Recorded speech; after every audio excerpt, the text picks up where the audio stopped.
За яагаад ийм санал оруулж ийн гэхээр хамгийн нэгдүгээрт энэ өөрөө нөгөө засгийн газрын 2024-өөс 28 оны үйл ажиллагааны төлөвлөгөөнд орсон байна. Хөтөлбөрт 4-2-3-4, 4-2-3-6-д яг энэ агуулгаараа шахам даргын эрх мэдлийг баталгаажуулсан байгууллагын хуулийг халж иргэнд үйлчлэх албаны хууль болгоно гэд бүр орцсон.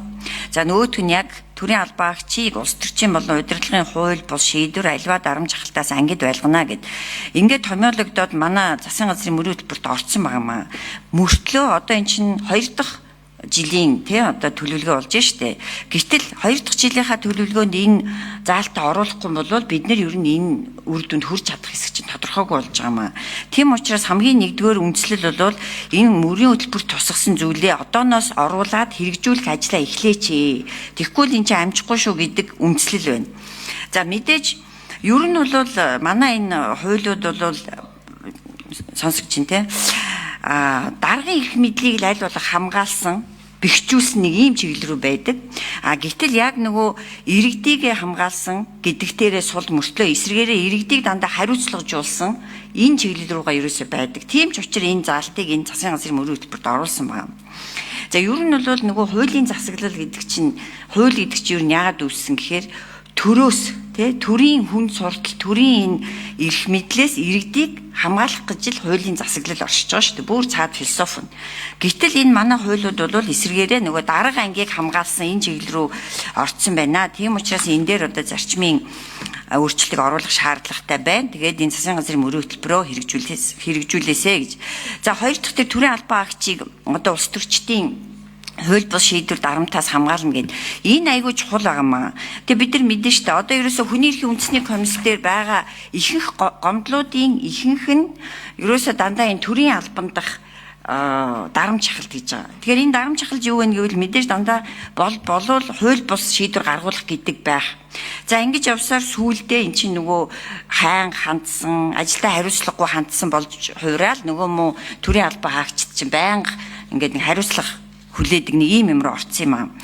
За дээрэс нь эн чинь нөгөө шүгэл үлээх боломж байхгүй нөгөө шүгэл үлээгчийн тухай хуулийн тэрэ бид нар ерөөсөө ярилцаачгүй оруулаачгүй явж гин.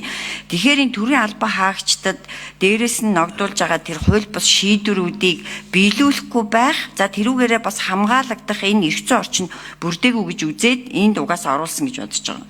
Тэгэхээр энийг оруулж өгөхгүй бол ерөөсөө манай төрийн албан хаагчд чинь нөгөө тэгээд дарга ангиас айгаад хууль бус шийдвэрийг нь биелүүлэх ийм дарамт нь байдаг юм аа. Тэгэхээр энэ ажлаа эхлүүлээч гэсэн ийм л одоо зорилгоор энэ зарчмын зүйтэй саналыг оруулж байгаамаа. Тэгэхгүй л одоо 2 дахь жил нь өнгөрөх гээд байна. За засгийн газрын үйл ажиллагааны 4 жилийн хөтөлбөрт туссан асуудал нь тухайн жилийн төлөвлөгөөнд ороогүй байна. Тийм учраас одоо хугацаа алдах учраас энэ эрхчлийн төлөвлөгөөнд оруулах ёстой гэж зарчмын зүйтэй саналын томьёолыг гаргасан. Зарчмын зүйтэй саналын томьёолыг уншиж танилцуулсан байгаа. Санал хураалт явуулахад яхаар байна.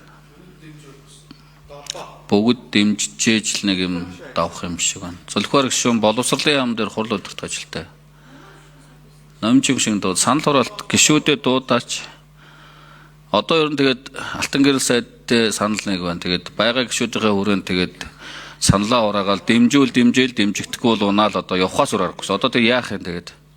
Тэгээд засгийн газар оруулж ирсэн асуудлаа дэмжүүлэх гэж байгаа бол засгийн сайд нар нь өөрсдөө байгаад хуралдаа ороод явна биз. Одоо тэгээд унахаараа тэгээд яадаг юм. Тэгээд унаал явахаас одоо өөр яах вэ одоо. Тэгээд байсан гишүүд нь одоо ингээд өөрсдөө чадлаараа л одоо зүтгэж जैन тэгээд одоо байхгүйнүүд нь одоо тэгээд ажиллаа унгаал явахаас одоо яах вэ?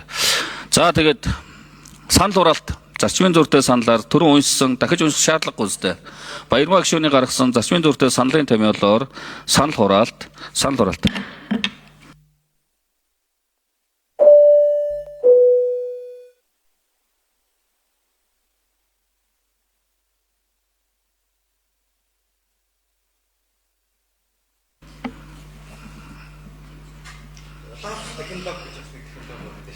За тэгвэл инх хамгаалан гишүүн гормын санал гаргаж байна.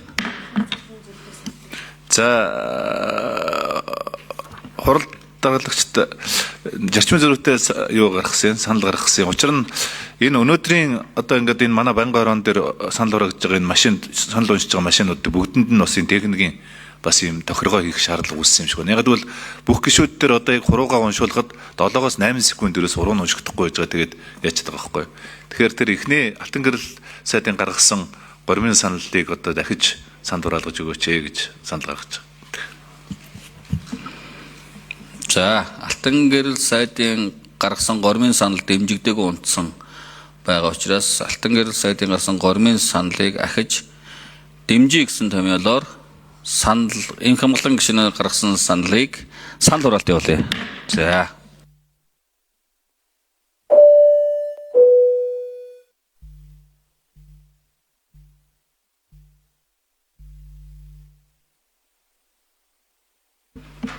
За. 53%-аар алтан гэрэл сайдын гарсан гормын саналыг хүчингүй болох санал дэмжигдлээ.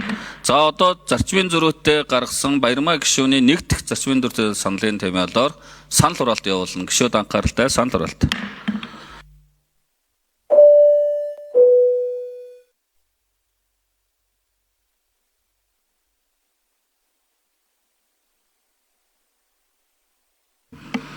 За 7 гишүүн дэмжиж 53.8%-аар санал дэмжигдлээ.